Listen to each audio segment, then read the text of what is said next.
Hello my lovely friends, it's Emma here from Just a Girl Who Loves Elvis. Today's episode is one I want us to take slowly.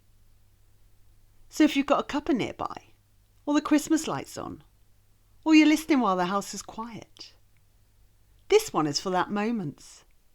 Because today we're talking about Elvis Presley at Christmas during his army years.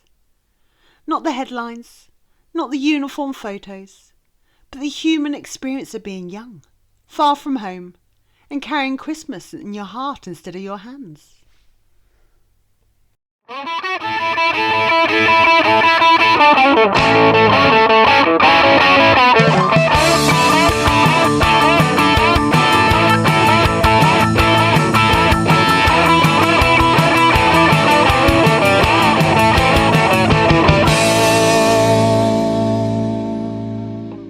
Elvis Presley joined the army in 1958.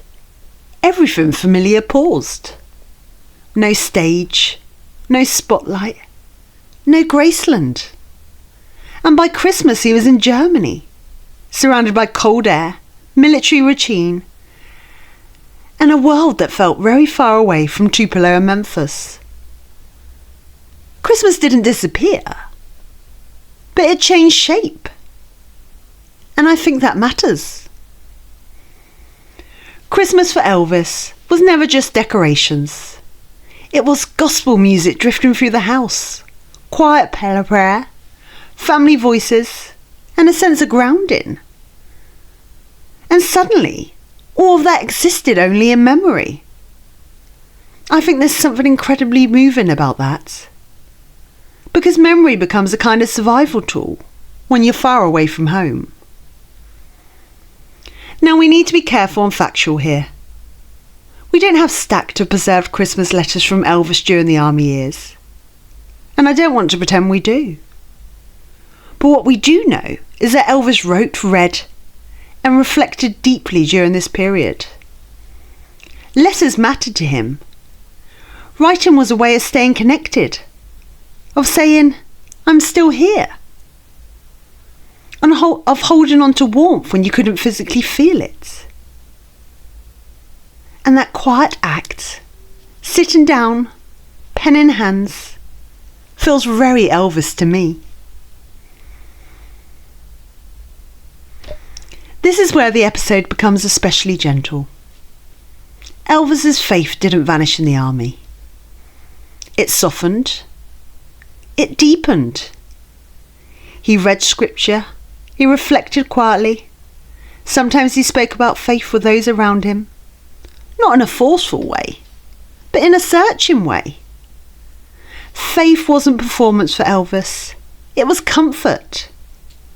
And Christmas magnifies that need for reassurance. And because this is Elvis, there was still humour, still warmth, still that sparkle. Christmas dinners in the army were simple. But shared laughter has a way of making even plain things feel special. And I love imagining Elvis finding joy in small moments. A shared joke, a familiar song, a quiet smile. That's where the real magic lives. Christmas away from home does something to a person. It teaches patience. It teaches gratitude. It teaches you how strong you really are. And when Elvis later sang about longing, peace or hope, these emotions were really lived. The army years gave his Christmas music depth. This episode isn't about sadness. It's about resilience. It's about understanding that Christmas doesn't always look like the movies. And that doesn't make it less meaningful. Sometimes the quiet Christmases shape us the most. And Elvis understood that. So when we think of Elvis Presley at Christmas during the army years, I hope we don't picture loneliness. I hope we picture strength, quiet faith, gentle humour, and a young man learning how to carry home inside himself. And next time, we'll step into another Christmas chapter, one that brings Elvis closer to home again, with everything he learnt while he was away. So thank you, my lovely friends, for spending this cosy time with me. Take care of yourselves, take care of each other, and from my heart to yours, Merry Elvis Christmas, everyone.